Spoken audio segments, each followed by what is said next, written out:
Good evening, everyone. Thank you for joining us today. Our topic tonight is Inside the Breach Real Lessons from Cyber Incidents. We hear about attacks very often, but most breaches do not happen because teams ignore their best practices. They happen because real environments are different from policies. Today's session is not about theory, it is about real incidents. What failed, what decisions mattered, and what reduced damage. For those who are joining us for the first time, a quick intro. Knowlathon is a global training provider. We help professionals upgrade their skills through internationally recognized certifications like PMP, Prince2, ITIL, Agile, ISO, DevOps, Cloud, and Cybersecurity. Our goal is simple: to help professionals stay relevant as technology and job roles keep changing. We regularly host sessions like this to make complex topics simple and practical. Now coming to today's speaker, it is my pleasure to introduce Mr. Chandar Subramanian. He brings over 25 years of experience in cybersecurity, IT systems, ISMS, GRC environments. He has delivered more than 2000 hours of professional training.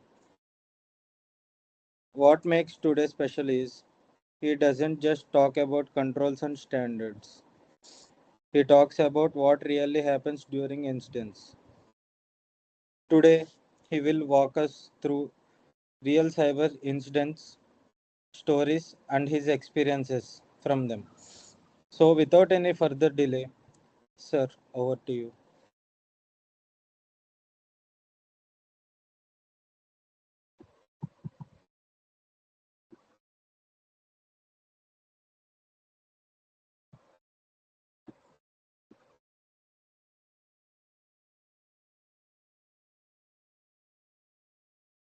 Hello, sir.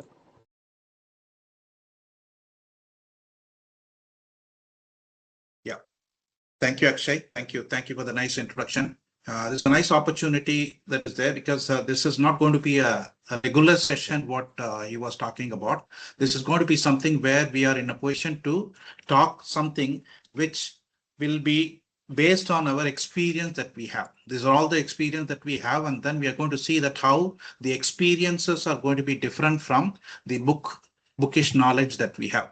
Because both are important. We cannot say that bookish knowledge or the experience that what is mentioned there is going to be not useful, but the self experience is what is always going to give better experience, because that is where we know that hands-on experience on what we face. So that is what is going to be there, and what are the things and how we'll have to react to that when there is a cybersecurity related incident. So that is where this whole thing is there. That's why it is named as inside the breach. So we are not going to talk about the things that are already available or the popular or notorious incident that has happened in this area. But we are going to see certain things where we need to notice, we need to see that ourselves, it is what is there inside the breach, and then see that how we should be having a better way of responding to this cyber incident whenever it is going to happen. So it is going to be more of a participation here, like we are going to see that how these things are going to help us to learn ourselves. Because one of the things that we have seen as part of ISO 27001, the primary aspect of ISO 27001 is on understanding the context.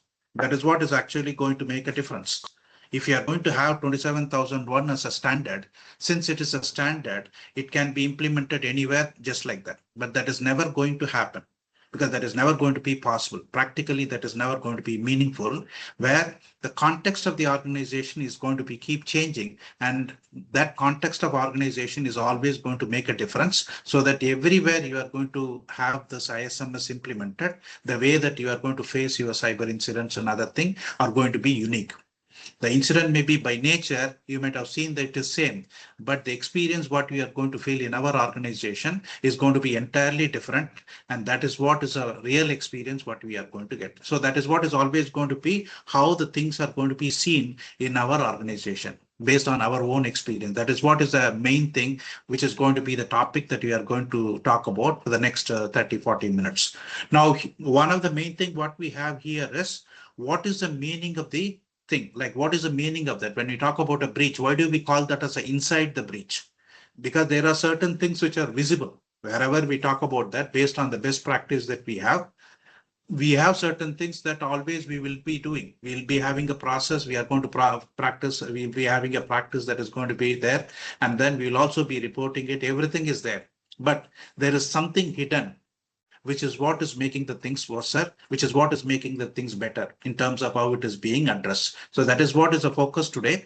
And it is only a way that I'm not going to give everything there, because that again is going to be based on my experience. So I'm going to give the glimpses of that so that you should be in a position to have the thought process sparked in your thought, so that you should also be thinking in that way. That is what is the main agenda of this particular session what we have today. So it is going to be more on how we are going to react, or how we should not react when there is a big breach that is going to happen. That is what is going to be the major thing that we are going to see here.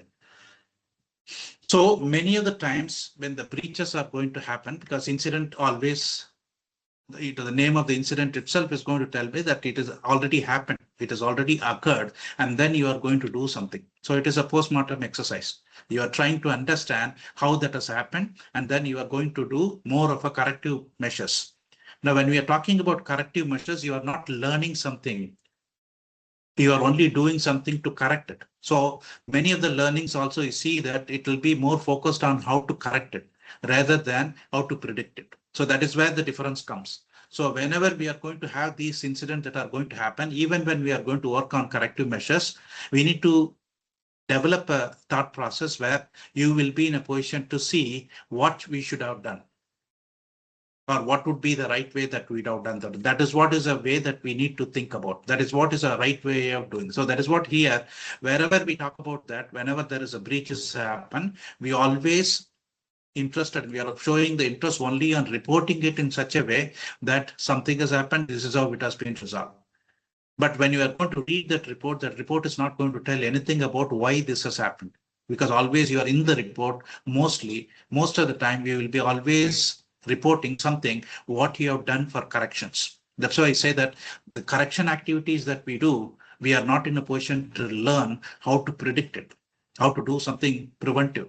Because every report that we talk, or every angle in which we are going to think in that one, is always going to see that how we are going to correct it, because that is what is going to be the at that point of time, at that point of moment, you always want that to be corrected, because that is what is always going to be the focus, because that is a priority that you have.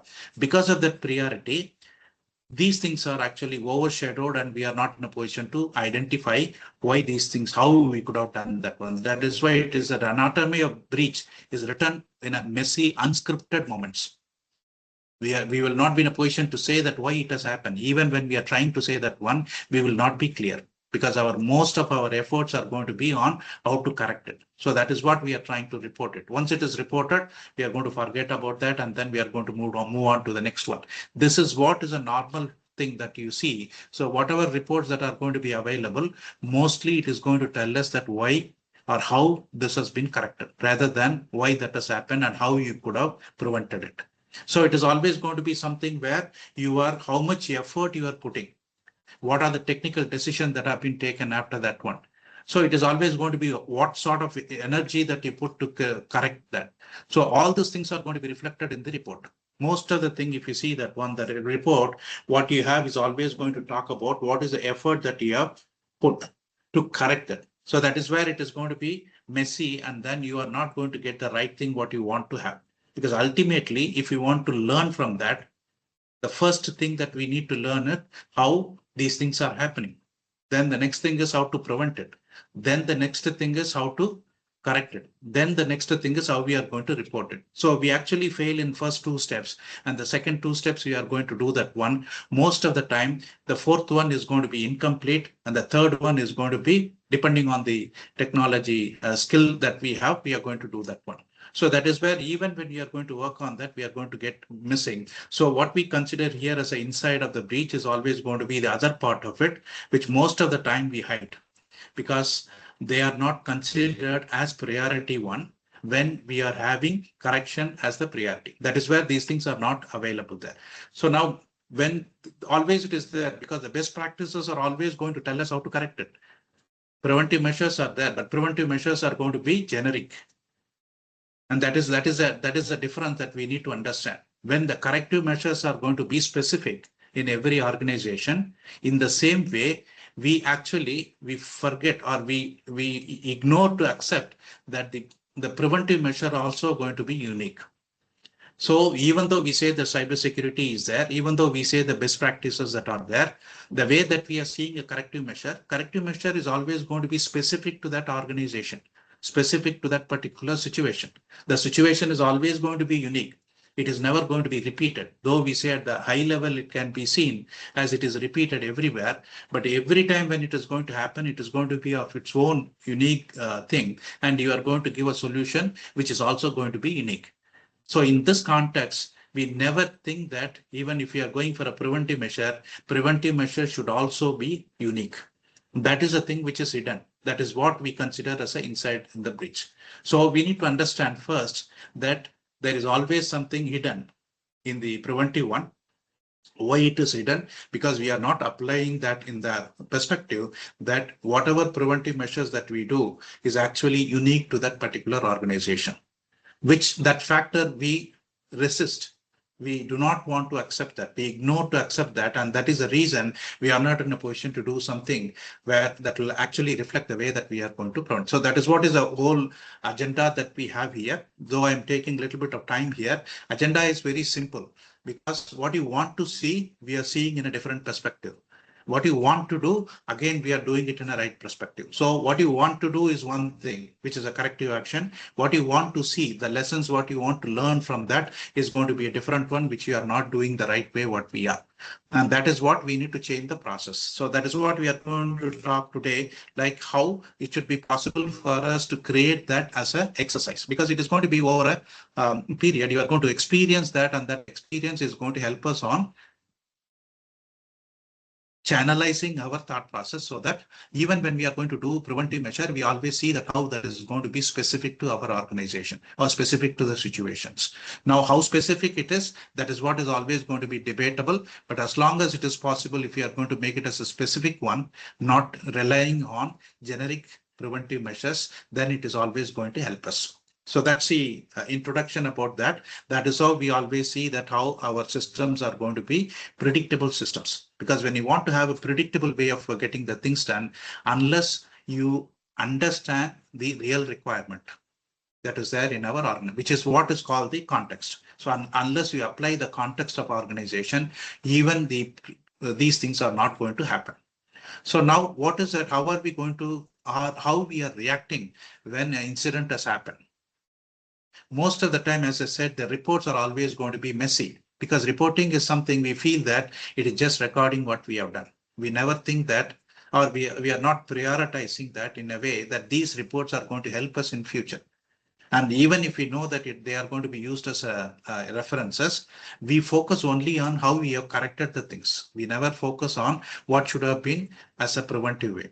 So that is where these things are going to be there. Most of the time, we want to be pleasing our people by saying something always rosy. Most of the time we talk about it, even in the case of breaching that is going to happen, we always put it in a way that it is going to be rosy.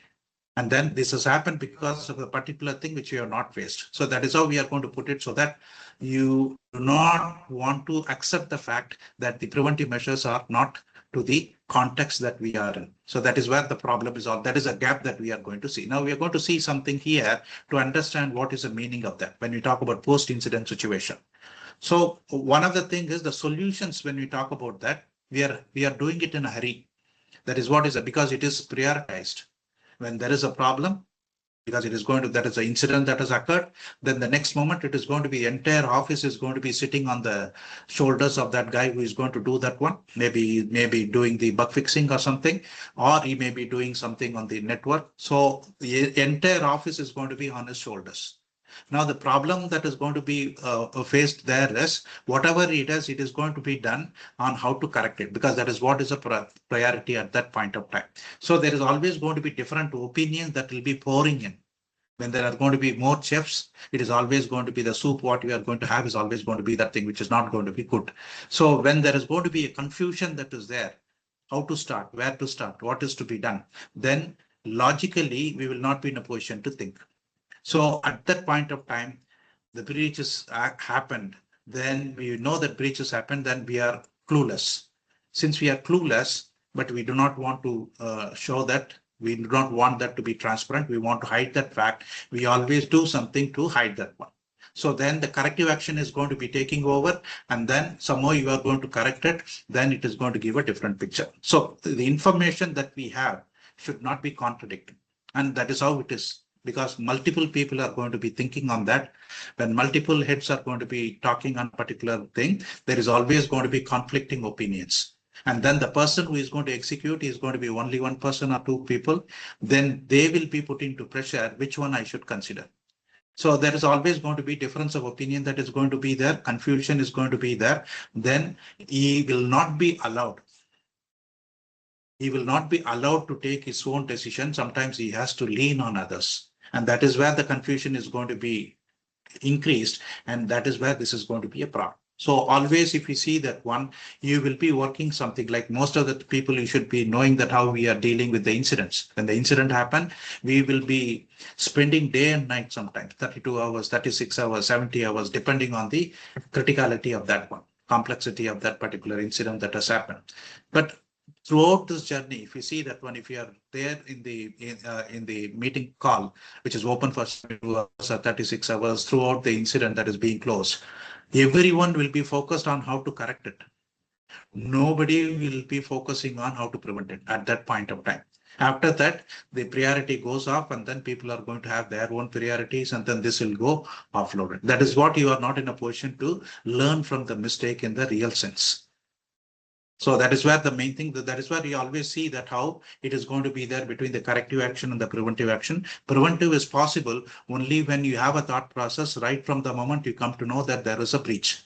Then you start at this. There should be one team which should be going backward. There should be another team which should be going forward. The team which is moving forward should be thinking on how to get a correction done, and the team which is doing backward should be focusing only on how this has happened. If we are going to split that into two teams, then we should be in a position to get that one. But we will not be having enough resources at that point of time. And we still feel priority is only for correction. So that is where the problems are always going. So one of the learning that we have here in this one is when an incident happens, you see that if you can split your incident team into two different teams, one is always going to be focusing on moving forward. That means they are going to work on corrective action. The other team should go backward. They should do the root cause analysis, and then that is how we are going to go backwards and then dig out all the possibilities and then see that how these things can be prevented. If you are going to do this exercise for every incident that you are going to do, you will have enormous report created, and that experience is going to help us in future, which none of the papers or none of the, normally we don't give that one because of the priority that we have. And the priority is going to be changed the moment you are going to be close your incident. That's how these things are going to be there. So total confusion and makeshift solutions are always there, because at that point of time, you want to close that so that the problem should not be there. You want to get out of that window. Otherwise, you are going to face you are going to cut a face there. So you are on to get out of that window. The first thing what you are going to do is you are going to do some makeshift solution. So it is a fix. It is not even a correction that you are doing most of the time. And then when you are going for a correction, you will be losing your preventive. So all three should be thought together. Then only you should be in a position to meet that one. So it is always going to be moving in both directions is what is the best thing that you can do. Now, there are always going to be arguments. That is what is there. Here also we see that when conflicts are always going to be there. Conflicts are good also sometimes, because conflicts are the one which are going to unearth the thing that we never think. When there is a dispute, then only the new things are going to be for discussion. Otherwise, it is not going to be there. So there should be healthy arguments that are going to happen between the departments. But when at the point when the incidents are going to happen again, the struggle is always going to be one thing, that not more on how this is going to be corrected, not more on how it is going to be removed, but for more is going to be finding out who is the person that is there. So it is always going to be that you are going to see that who is to whom we will have to give that one. The name should go to whom. So it is always going to be who is going to be considered as a scapegoat. So that is where the departments will be fighting. And at the end, whoever is going to give a solution, that is what is going to be. That's how we are going to silence out the things. But ultimately, what you see that one is the real thing. What you want to learn from that is actually only half-cooked, or 50% only you are learning from this situation. Because lessons learned is one of the major thing as part of the incident management. This is one of the basic things that we need to do, like you need to learn from the experience. Now here, since we are missing that part, we are going to have the lessons only 50%, and rest of the 50% we ignore. We are happy to ignore that. And then we feel safe in that one. That is how the problems are going to be there. And there are going to be department specific like technology and legal. There's always going to be a clash. So technology says this is how it has to be done. Legal says you cannot do that one. Then you want to go for as a product manager, you would like to give something the best product that is possible with respect to security, whereas you do not have a budget. So there is always going to be the arguments, or there is always going to be the priorities between the departments, and these priorities are going to tone down the entire thing that we have. So when they are going to tear down these things, then we are going to lose the focus, and every department will be working in silo. So then when the efforts are not going to be linked together, you are not going to get the real lessons learned. So ultimately, if you see that one, you are not in a position to cash in on the effort what you are putting in incident management. You are managing the incident, but you are not learning from that one in the real sense. Even if you record something in a best possible way, 50% only you are learning, because most of the time you are going to learn on how it is being corrected rather than how it should have been prevented. So that is where the problem is. That is what we are always see. I'm repeating it because most of the cases I have seen, I have got around 25 years of experience in working on IT and actual hands-on, and then later handling multiple projects and multiple domains. So what I have seen is this one. Sometimes we used to be there for 36 hours in the incident calls. So our priority is always to see that how we are going to close it and get out of that. After we got out, the every priority will actually melt down, and then we will be moving on to something else which is going to be hitting us. So that is where the problem is always going to be. Then the knowledge that we have is always going to be lost. This is a bigger problem because documentation is not done in a right way. And we keep changing the people continuously. Our people are going to be going in the present situation. If you are expecting a person to be there with the team for a longer time, it is never going to be possible. That too, when you are working in an environment where it is always going to be project-based approach. When you have a project-based approach, you are going to have resources only till the project is going to be there, or you are going to have only that much of resources based on the allocation. So you may be losing the resources who has experience in that area, the knowledge, what is not there documented, we will be losing that over a period of time. The same person who has the knowledge, when you are going to ask him after 6 months, since he is going to be away from the project, he will also be losing that one. So the missing knowledge or the knowledge that is forgotten is going to be one of the big things that we have. Because of that, we hit most of the time because our documentations are not complete. None of the documentations are 100%. This is one thing that you'll have to note. You would have noticed it already if you are in IT field.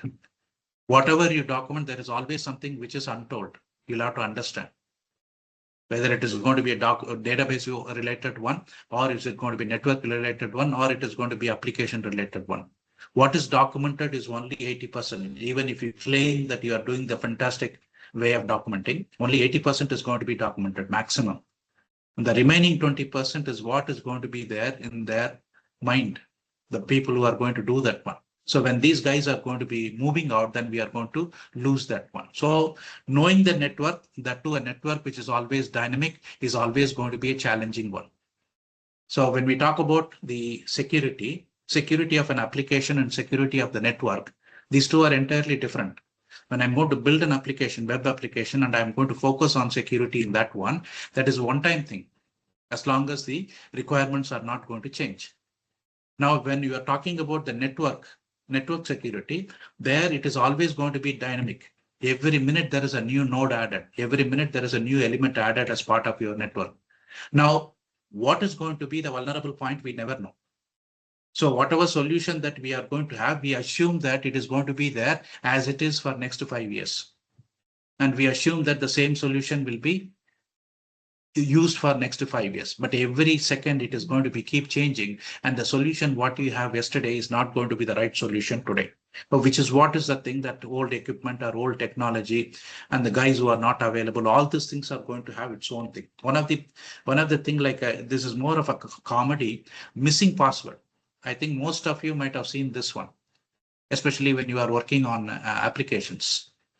When you're working on applications, suppose you are using a tool or something, it is protected for security purpose. It is going to have its own password. And suppose it is hard coded. Over a period of time, you will forget that what is the password and user ID for that one. And that or the guy who knows that is going to be leaving without even telling others, because nowhere it is going to be documented. So missing password is always going to be a big crisis. You have the system in hand, you know what it does, you know about the entire thing. Just by not having a password, you will not be in a position to do anything. So at that point, when that application or when that network is going to be critical, and there are going to be certain silos systems. When you are having an enterprise organization, when you are part of an enterprise organization, there are going to be hundreds of servers, and every server you are not going to check that every day. It is not even feasible, also not needed also. But at one point of time, if it is not documented, you are going to forget that again is going to create a problem. So it is always going to be like the information that is forgotten is always going to be a big threat for us. That is also one of the reasons why we are not in a position to go for better documenting the preventive methods. Now we come to the next thing, what is called the best practices. The best practices, the processes that are followed in other organization in the industry where it has been considered as a best practice, because everyone is going to get some advantage. So when I'm going to adopt that in my organization, I should also be having an advantage. That is why we call that as a best practice.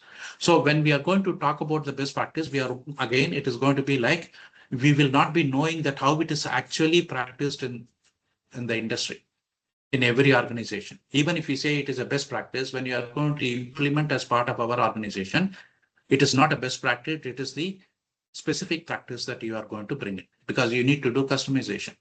Now, the standard is always going to be, there is no specific standard. That's what I'm saying. When you are going for a solution, no solution is there where you can say that it is a standard solution.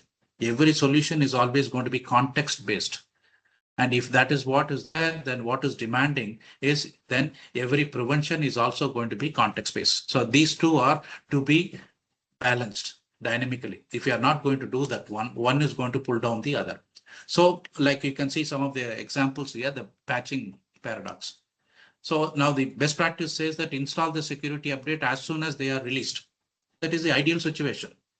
But we cannot do this one. You might have noticed that there are always problems with respect to compatibility issues. When you are going to have an application running in a new OS system, it may not run. So unless you test all the application that you are going to use, which are going to be compatible with the new thing that you are going to have, with the new patch that you are going to have, you will not be in a position to go for it. So it is ideal to say, it is easy to take that as soon as the patch is released, it has to be installed. But it is never going to happen like that. So that is a period when it is going to be having high level of vulnerability, and you are going to be in problem, because patches are going to be there. Patches are going to be easy to be installed when you have nothing, when you are going to do it for the first time.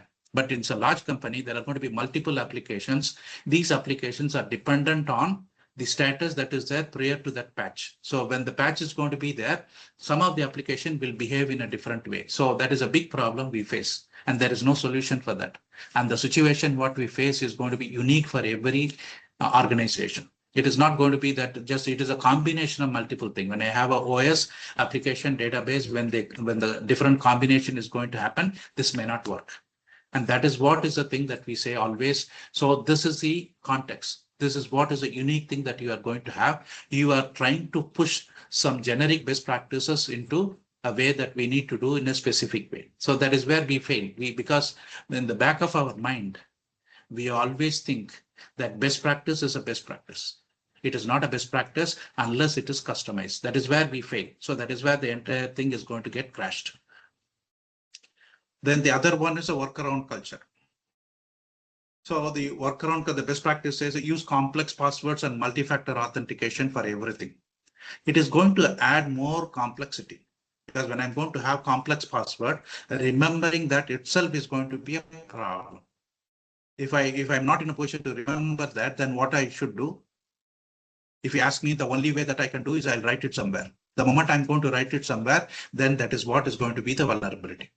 So best practice, even though it says it is a best practice to have very complex password, that itself is going to be something which will trigger a vulnerability. And then, like when you go for a multi-factor authentication, so you will not be in a position. Sometimes you are going to stuck with that one. So these are the problems that way. In reality, if security is too annoying, employees will find a way around to get their work done. So they are going to say that please, you log in your ID, I'll do my changes.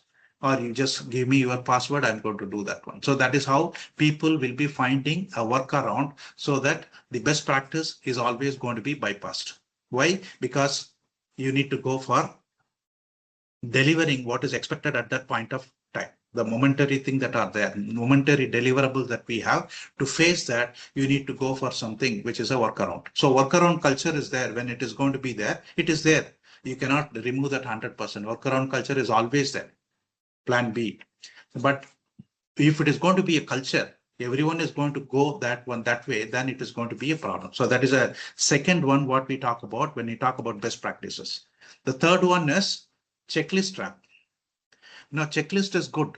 Always we say that checklist is good because you are going to have big benefits. One is you don't have to remember. You are not going to be having a person-based approach. It is a process-based approach. So you have that available as part of the checklist, and then you don't have to remember. You just follow that, everything will be done. That is a good way to how say that checklist is going to be a very good tool. Definitely it is a good tool, but it is actually blocking the way that we think in a unique way. Because the solutions and the corrective action and the preventive actions are always going to be unique. That uniqueness you will not be in a position to do when you are forced to work with a checklist which is already there. So you mean you need to follow that checklist. That is what is forcing you not to think.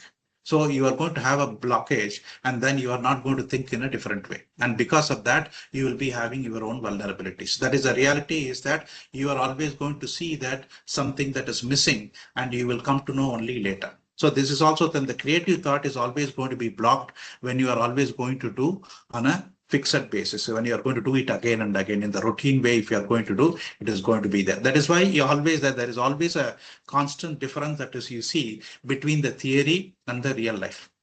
Theory is ideal. When we talk about zero trust architecture, it is good to hear.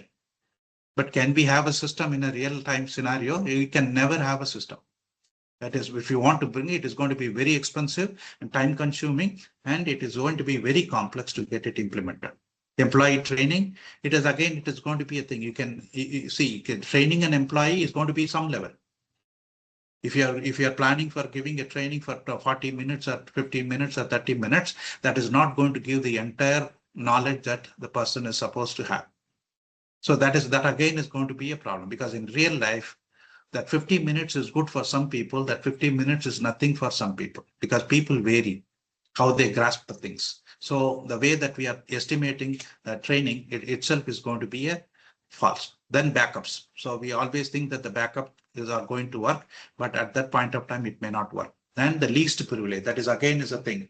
We say that you want to prevent that one. One of the best practice that we have is, whenever you are going to create a user ID, you give the least privilege, so that even if a risk is going to happen, the risk is going to be at the least level. That is a best practice that is mentioned.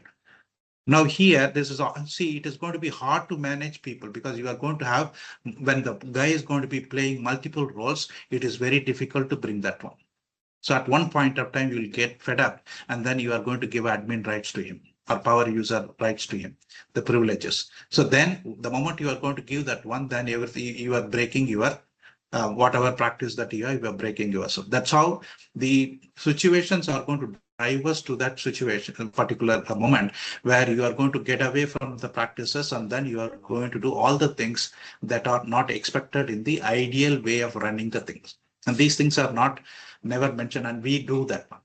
And we say that that's what we say, that we say what we want to have is zero trust architecture, but you can never have that one.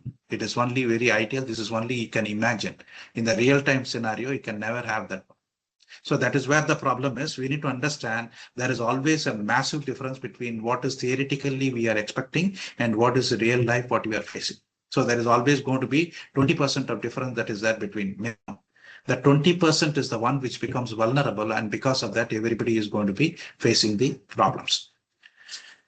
Now we are going to see that one, why this is happening. So when you say that it is a best practice, when you are going to have a policy and when you are producing something, why these two are not in sync? What are the cases? Why is this happening? So one of the thing is the benefits that we are going to get is always going to be conflicting, which means when I'm going to follow the process, the benefits are going to be conflicting. That is what is the first thing that we have. So the teams running the productions are measured by the speed and uptime. So see, this is the thing. You are always talking about what is the benefit. So you are always talking about what is the efficiency. Efficiency is always going to be how much you are delivering. Most of the time, the quality will be pushed down. So when you are talking only about the deliverable and you are going to have quality, which is going to be pushed down, because quality you can never estimate. Whatever you say, this is the maximum that I can give, you can do better than that because quality is never complete. Whereas the deliverable, there is a completion because you know what you want to deliver. There is always going to be because deliverable is a finite thing, what you have already committed to the customer. Whereas quality is not a finite thing, it is infinite. The more you do, the more it can be done. Now that is where the problem is. So that is where you say there is always going to be a gap. So if a security policy requires a 48 hours review for every new code change, but production team is always going to get a benefit. If you are going to do it quicker, you are going to get some incentive for that one. So that is how they are harnessing. So this is one thing that is going to come from the project management, project managers, that how you are going to crush your schedule. And that is a different aspect. We should not go into that one. But when we talk about the deliverable or quality related to deliverable, if the things are being crushed, then what is going to be suffering is only the quality rather than the deliverable. That is what is the gap that way. In reality, policy is often seen as a suggestion when it stands in the way of a quarterly goal. It is only a suggestion. It is only a myth. When you see that actually, if you see always plan versus actual, most of the time the actuals are always going to be more than the plan because we do not know how to estimate or we are not focusing on the aspect that we need to spend time. So that is why it is those things are going to take time, which are not considered as part of the estimation. And now actually, when you are going to deliver, you are going to take that one. That is how it seems that you are going beyond the estimation, whereas your estimation itself may be wrong because you are trying to shrink the time. So these are the things that are there. The benefit, you want to avoid some, you want to have some benefits, and because of that, you are going to crush it. And there are always going to be a conflicting incentive.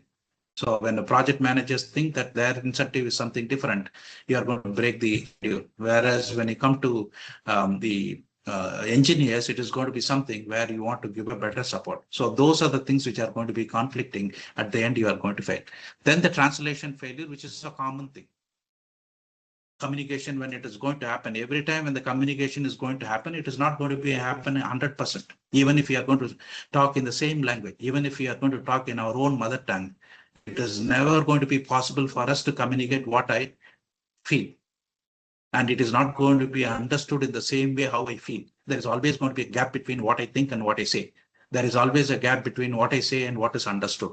So that is where the translation is going to be a problem. Then in reality, it is always going to be the different version of understanding. So when that is going to be taking, then the weight is going to be always on the deliverable. Then the permanent temporary exception.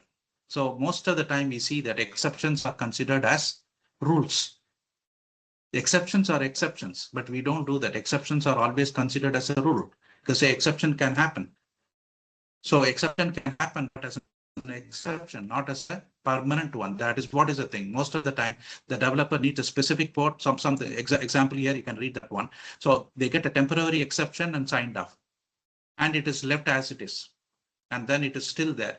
And that will be a vulnerable point. So that is why we say that it is all when you are going to give access right or when you are going to do something, the what you considered as an exception should be temporary. It should not be permanent. If you are going to mix that up, then again, there is always going to be a disconnect between the policy and production. Policy and production, ideally, they should be same. But in a real-time scenario, production will be, even if it is going to be following 60, 80%, that itself is a huge achievement what it can do. Because there are always going to be certain exceptions that are going to happen, translation failure that are going to happen, and benefits are going to be seen in a different way so that you will also be having conflictive way of doing the things. That is where these things are going to be there. So the summary, what you see here is the policy goal is something that what is a reality from the production side and what is a gap. There is always going to be a gap. That gap is the one which is going to pull down the entire thing. That is where what is defined as a process or as a policy is never going to be implemented in the right sense. It is not that we want to make a problem. That is how the situations are going to be pushing us so that we will be missing them. So as long as you are going to do that one, see that where you are going backward. That is where it is there. So when you are doing an estimation, do it thoroughly. If you are not going to do that one, if you are going to assume that, then that assumption is going to kill you later. That is what is the disconnect we have between the process and the way that it is going to be implemented. Now we are going to see some incident here. So the preventable breach, when you talk about unpatched portal crisis. Now, unpatched portal crisis, that is the breach that you have. Now, first thing is you are going to what organization thought was secure. Now, that is what is the thing. It is they were thinking that we are secure because they are assuming something. Actually, this is a thing. There is a gap. Now the assumption goes wrong. That is what I'm saying. The prevention, what we have is not to the level what we are expecting because it is not meeting the context for that particular time of that particular organization. That is where the unpatched portal crisis is going to happen because we always have different one and the actual thing that are going to be there are going to be something old because the patch is not implemented everywhere. Then even if it is going to be missing in one place, that's going to be a problem. So this is the first one that we have. What organization thought was secure because it failed. That is assumption. It fails and there is a gap. And that is why you are not in a position to face this crisis or address this crisis. In the same way, the exact failure point, you will not be in a position to identify. When patch fails, you know that because of the patch only, this has failure has happened. But where it has happened, the failure point, is it related to process or is it related to technology? We will not be in a position to identify because again, there is an assumption. Because when you are going to automate that, when the automations are going to be as per the process what you want, and that should be implemented using the technology. When there is a gap between these two, then your exact failure point is not in a position to be identified. It is going to take more time. Most of the time when the automation fails, you are going to spend more time to understand that because you need to identify whether it is a failure in the process, the logic that you are using, or whether it is a failure in the way that process is implemented technically. And that is where this failure point is going to come. That is a gap that you are going to do because we assume most of the time that this is how it is there, but assumption itself is going to be a wrong assumption. So, which means the technology is not mapping the process or technology is going to do something else what process demands. That is the next one where it is going to be having a problem because of this unpatched one. The third one is early warning signs that were ignored. Early warnings are there. There is nothing without the so when the incident is going to happen, we will definitely know because it is an event. We know that in the risk management, it is always the event which is going to trigger. So when the event is going to be triggering, there are factors which are going to trigger that one. And these factors are always, we know we should be in a position to identify. If we are not going to identify, if we are trying to ignore them, because they are not going to be many times it will be telling us. The alerts are not going to be many times it is going to come. If we ignore them, or if you are not in a position to have a methodology by which we are identifying them, then we will be ignoring that. And because of that ignorance, we will not be in a position to make use of those things which are there. So warning sign would have come, but we would have missed it. So that is also one of the things that unpatched portal crises are going to be there. So you have multiple ways. These are only three things what we are talking about. Whenever we talk about something where there is a problem with respect to the patch. So then these are the three things which can happen. And most of the time we go by assumption, but we never think that what is the actual thing is going to be entirely different from the assumption.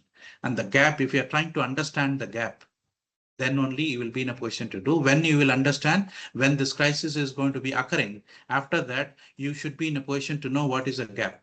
100% with the clarity. You are focusing more on the correction rather than this one. So that is where we miss this, and then it is going to be there always, even though we know that there is something there as part of that. The second incident, what you talk about here is when detections were too late. So this also happens. Somebody has intruded, we do not know, because the intrusion has happened only in the backup servers. So after 15 days, you are going and checking for going for a backup cycle, and then you have seen that somebody has intruded into that. Now it is 15 days gone. All the forensic evidences are going to be not there. You will not be having enough things to identify at least. Now detection is never going to be possible. You'll never even know that it is attackers are there, or whether they are still there or not. You will not be in a position to know. Now this problem is always going to be when detection is going to be too late. Now when the detection is going to be too late, when it is going to happen in a place where we are not anticipating. So most of the time when this is going to happen, because that is what is easier for them. When an intruder, when he wants the data to be stolen, why should he come to production? He can go to the backup and then do that one. Nobody is going to see that one. Now, if we are going to keep our backup area, which is going to be widely open, if that is going to have a huge vulnerability, because we are not foreseeing that, then that is what is going to be the problem. We'll come to know only later. That itself is going to be a problem where you will never know when they have come, when they have started, and you will be losing all the forensic evidences that are going to be there. So that is the thing. So you have this, because of this, a logging, monitoring, and alert fatigue failures. They would have logged, you would have got alert mails, but you would have ignored them.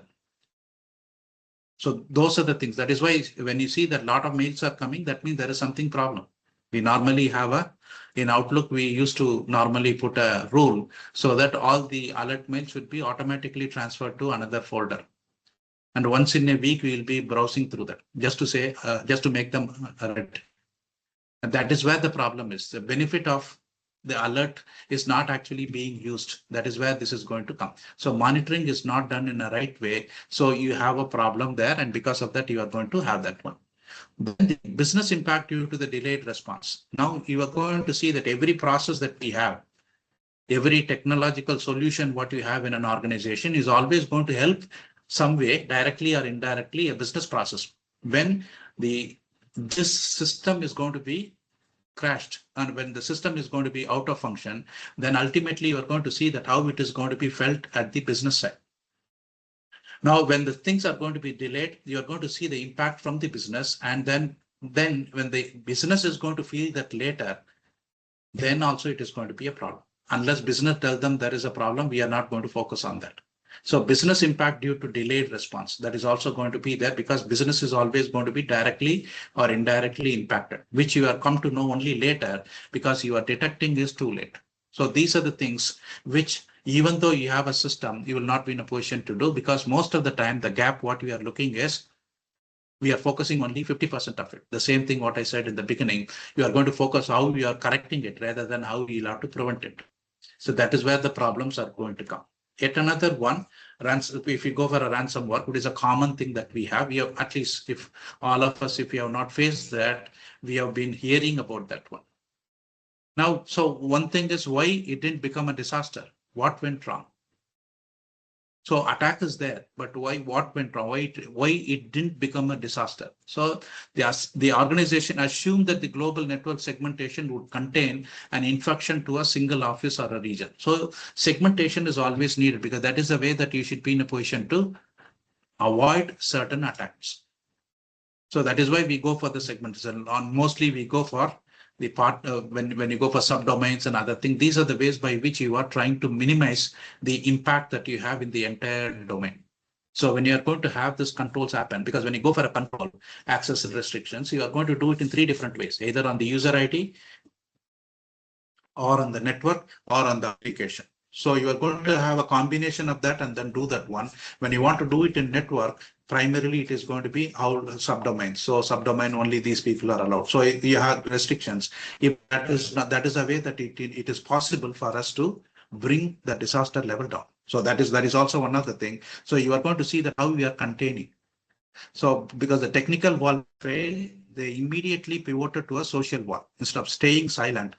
So this is normally when a disaster happens, technically somebody is going to, one or two guys are going to work on a solution, but there are other people who will be talking to media and then they will put a different direction, they will put a different perception.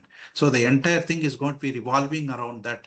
Whereas the real solution, what we want to give to address this, we will be missing that. Again, when there is a confusion, we are going to miss how it would have been prevented. So we are always interested in how we can prevent it. So the second thing related to the same thing, incident response decisions that actually worked.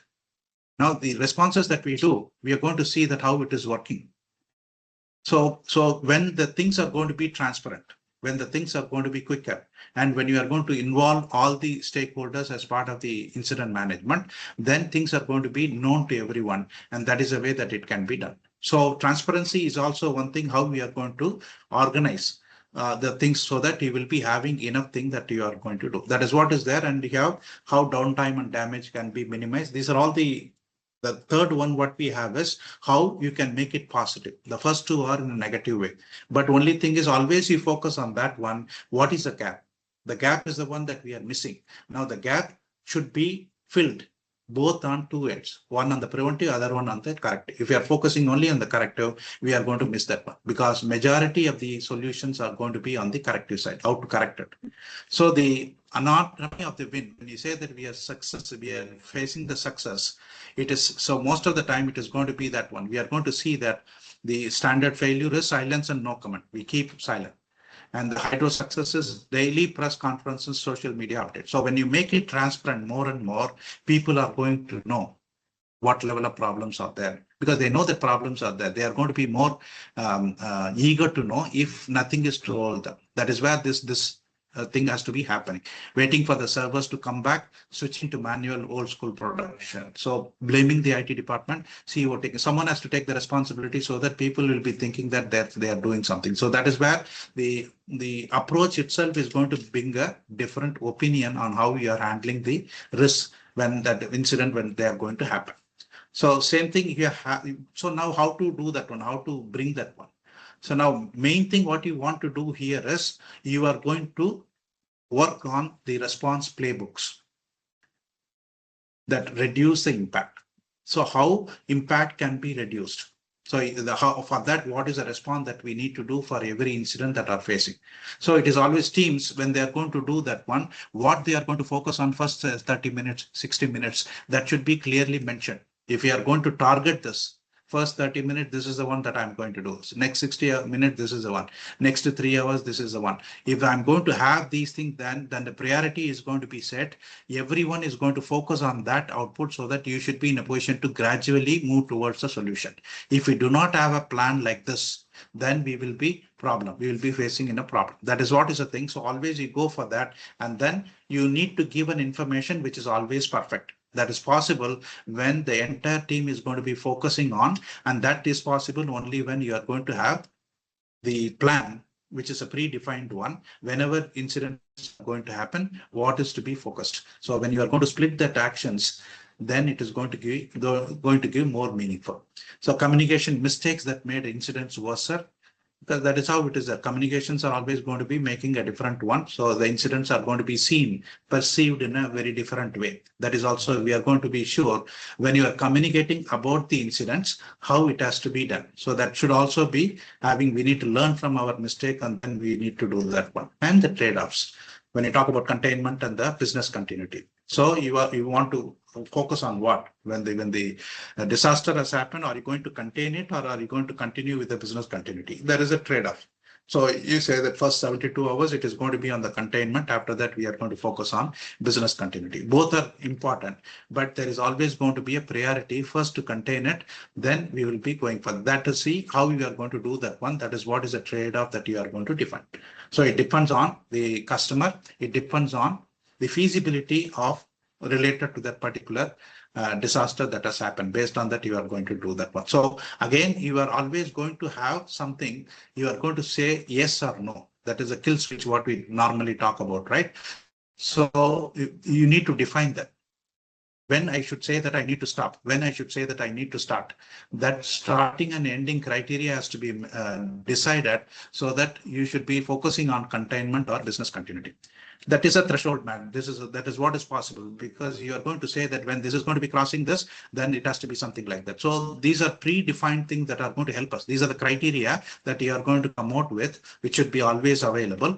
And when there is a disaster, when the incident is going to happen, if you follow these, something similar to this threshold matrix, automatically everyone is going to be focused on that, and you should be in a position to meet that one. So threshold matrix is one way by which you can do the things in a predictable way. That is what is going to be meaningful. Then you are going to focus on the patterns, key patterns and failure themes across the incidents. So analysis. So you are going to connect the incidents and then see that what is a pattern that is there, or what is the theme in case of failure. So repeated technical blind spot. We need to identify the blind spot. Most of the time, we tend to think that we are doing it right way. But when you are identifying, the main focus is you need to identify the blind spot. And that blind spot is going to give areas where we never focused. And that is what is going to tell us that what is a pattern that is there across the incidents. So if you are going to bring that one, the solution, what you are going to bring here on the patterns is going to have higher level of benefit, because it is going to be meeting the expectations of multiple incidents together. So that is where the key pattern or pattern analysis is always going to help us. Then the failures that are going to happen with human and organizational failure. Organizational failure is a process failure. Human is human failure that are there. You are going to focus on that and see that how it can be minimized. Either you are going to change the process or you're going to train the human. That is a way that you are going to do that. And these are all how you are going to bring solutions for those things that you have identified. Then postmortems. Why postmortem often lie or stay internal. So that is what is the thing. Sometimes we lie there. We want to hide the things. Or when I've done that one, I know what is a problem. I keep it internal. I'm not going to make it visible. That is also going to be a problem, because you are not going to get benefit out of that. So any postmortem, and the postmortem is the problem solving one. Root cause analysis, all these things. When you do that one, that should not be kept without usage. You need to use that one. That is where it is going to be beneficial. Otherwise, the effort that you are putting on that is always going to be the waste. So it is always going to be like when you go next week, what is that we need to do? You do this. You are going to always see that what is the decision point. Test your decision point rather than writing a 50-page policy. That's not important. You already have that one. Then when it is going for auditing, who has the admin rights today? That is what you are going to check this. This is easier, which is meaningful, instead of buying a new AI firewall. Or if you go for that what if analysis, you are going to run that one rather than doing annual audit. So when you are going to do it in a smaller steps, lean, and that is the way that you are going to do. And then you are going to plan this for every week, so that things are going to be easier. You have more control on that. This is the way that we should be in a position to handle the things before it comes, because always there are going to be unknown things. The unknowns are the one which are going to be the risk. So as I said in the beginning, it is not that I'm going to give a big solution here, but it is going to be the thought process where you are going to focus, and then you are going to apply that in your day-to-day activities. So can we go for questions if you have any?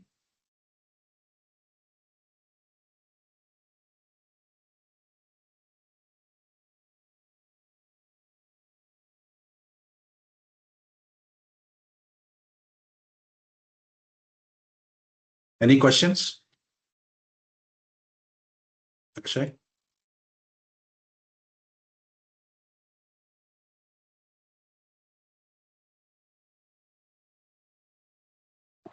Yes, sir. Are they having access to question or do they have access to chat? Yeah, they have Otherwise, access to chat okay, as well. fine. So if they have, we have a few more minutes. If you have any questions, we are ready to discuss on that. Otherwise, we are done with what we want to convey here. As I said, it is not, we are not here for giving solutions. We are trying to give a thought process so that you should be going with a different mindset. So you should be in a position to do on your own.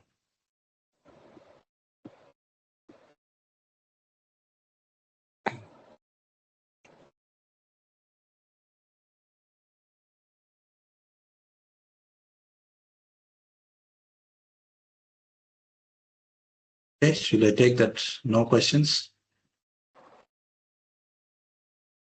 Yes, maybe. Yeah. Go over to Akshay. Thank you. Thank you all. Yeah. Over to Thank Akshay. you, sir, for the very insightful session. Let's quickly reflect on what we learned today. Breaches do not happen because teams don't know how best practices work. They happen because there is a gap between policy and real systems. Clear thinking matters. Good communication matters. Thank you, sir, for the practical and insightful session. If there is one key takeaway today, it is this. Breaches may happen, but panic and chaos can be controlled. Early action, clear communication, right decisions in the first hour, that makes the difference. Thank you everyone for joining us. We hope to see you again in our upcoming sessions. Have a great evening. Thank you. Thank you, sir.